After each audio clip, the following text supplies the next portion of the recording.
வணக்கம். குடி டிவி மற்றும் குடி ஆஸ்ட்ரோ டிவி அன்பர்கள் அனைவருக்கும் உங்களுக்கு நவராத்திரி வாழ்த்துக்கள். இன்றைய தினம் நவராத்திரியின் 5வது நாள். தேவியை இன்று ஸ்கந்த மாதாவாக நாம் வழிபடுவோம்.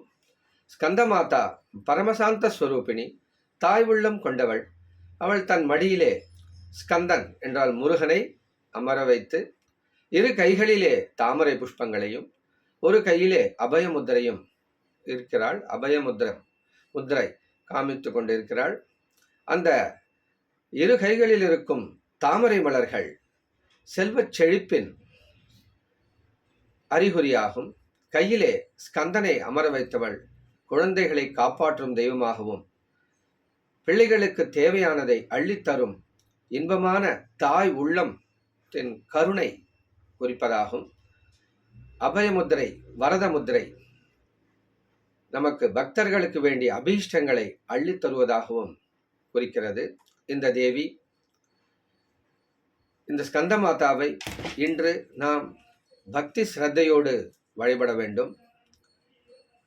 தேவியின் கோவிலுக்கு சென்று நெய் தீபம் ஏற்றுங்கள். உங்களால் இயன்றது வாழைப்பழம், மஞ்சள், குங்குமம், வளையல் போன்றவற்றை தேவிக்கு சமர்ப்பிக்கவும். ஏதாவது இனிப்பு பண்டாரங்கள் லைக் மில்க் ஸ்வீட்ஸ், கேசரி, சக்கரை பொங்கல் போன்ற பிரசாதங்களை, இனிப்பு பலகாரங்களை செய்து தேவிக்கு சமர்ப்பணம் செய்யுங்கள். அதை பக்தர்களுக்கு கொடுங்கள். தாங்களும் குடும்பத்துடன் சாப்பிட்டு வாருங்கள். இன்று தேவியை நாம் ஓம்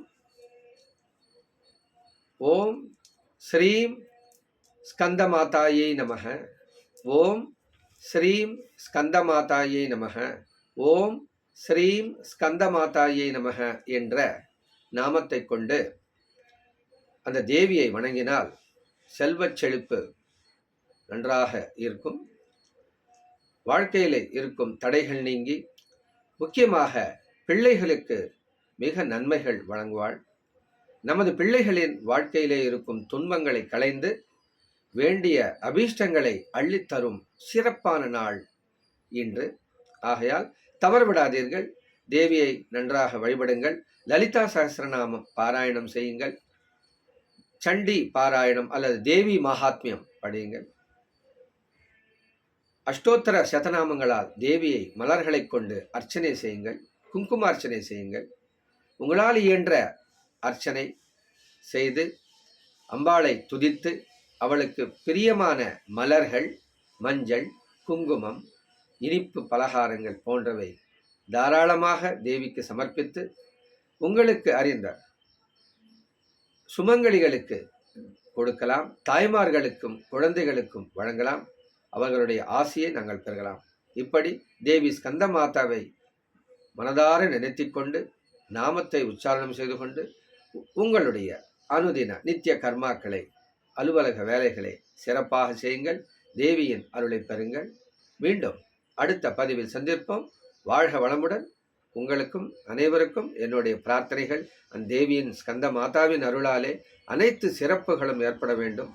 நல்ல ஆரோக்கியம், தீர்க்க ஆயுள், செல்வச் செழிப்போடு சிறந்து வாழ தேவியை வேண்டுகிறேன். நீங்களும் அப்படியே செய்யுங்கள். வாழ்க வளமுடன், வாழ்க வளமுடன், வாழ்க வளமுடன்.